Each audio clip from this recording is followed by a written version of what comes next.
Selamat bertemu lagi anak-anak. Hari ini saya akan menjelaskan tentang sifat koligatif larutan. Sudah masuk ke sifat koligatif larutan. Nah, untuk mengawali pertemuan kita pada hari ini, kita akan mengingat kembali kalau kalian merebus air, ya. Kalau air mendidih itu suhu maksimalnya itu adalah 100 derajat Celcius, ya toh? Tapi kalau larutan garam mendidih, apakah pada suhu yang sama? Tentu tidak. Ya, kenapa? Karena kalau larutan garam itu tidak hanya terdiri atas air saja, tapi ada zat yang terlarut di dalamnya, yaitu partikel dari garamnya. Ya, karena ada partikel dari garamnya atau ada garam-garam yang terlarut dalam air tersebut, maka untuk larutan garam mendidihnya tidak pada suhu 100 derajat Celcius, tetapi lebih dari 100 derajat Celcius.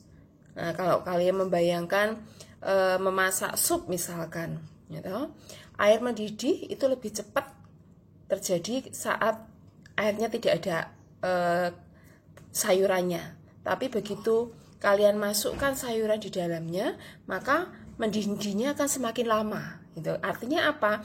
Itu suhu mendidihnya air yang ditambah dengan sayuran-sayuran di situ itu lebih lama daripada air mendidih air yang biasa yang tidak ada sayurannya.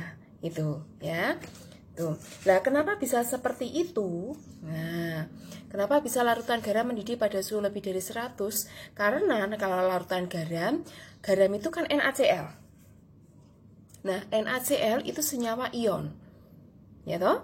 Nah, karena dia senyawa ion, kalau terlarut dalam air, maka ada ionisasinya.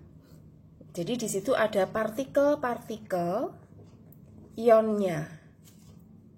Nah, ada partikel-partikelnya atau ada ionisasinya itu yang menyebabkan larutan garam itu mendidihnya suhunya lebih dari 100 derajat Celcius. Itu. Nah, itu yang dikenal dengan sifat koligatif larutan. Sehingga kita bisa simpulkan sifat koligatif larutan adalah sifat larutan yang hanya dipengaruhi oleh banyaknya partikel zat. Jadi semakin banyak partikel zat terlarut di dalamnya, berarti larutan itu mendidihnya semakin lama. Ya, dan tidak dipengaruhi oleh jenis partikel. Itu. Jadi semakin banyak partikelnya yang terlarut dalamnya, maka mendidihnya semakin lama. Nah, partikel-partikel itu apa saja? Jenis partikel itu apa saja? Ada atom, ada molekul, ada ion. Ya, ada atom, ada molekul, ada ion. Nah, contoh NaCl dan glukosa yang jumlah molnya sama. Jadi, ada NaCl dan glukosa yang jumlah molnya sama, dimasukkan dalam jumlah air yang sama. Maka jumlah partikelnya bisa berbeda. Kenapa kok bisa seperti itu?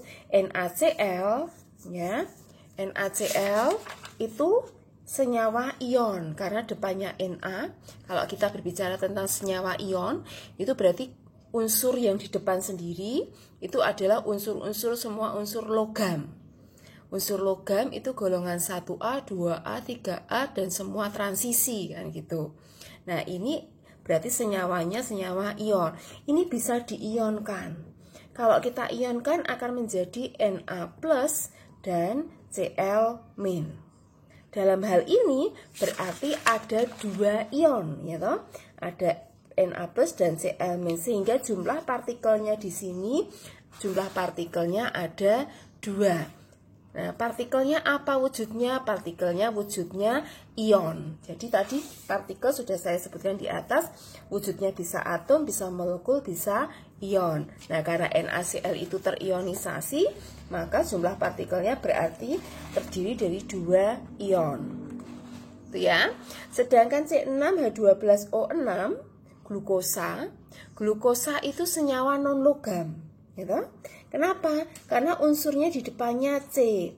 Kalau kita berbicara tentang senyawa kovalen, ya, Senyawa kovalen itu kalau unsur pertama kalinya itu adalah C atau P atau N atau S, pasti dia kovalen.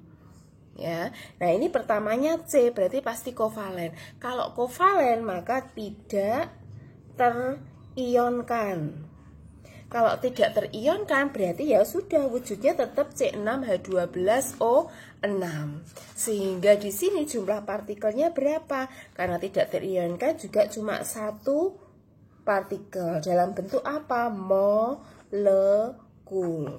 Karena C6H12O6 itu adalah senyawa molekul. Gitu. Sehingga nanti di situ ada satu partikel, jumlah partikelnya ada satu molekul.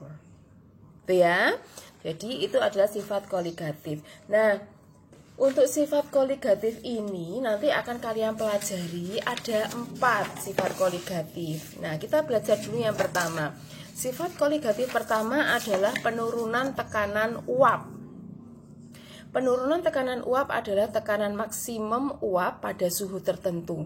Artinya, bila suhu diubah, maka tekanan uap juga berubah. Jadi ini dipengaruhi oleh suhu, ya. Nah, faktor-faktor yang mempengaruhi tekanan uap. Mudah atau sukarnya zat cair menguap. Zat cair menguap.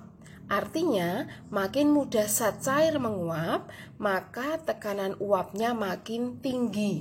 Jadi, artinya di sini ya tadi saya berikan contoh.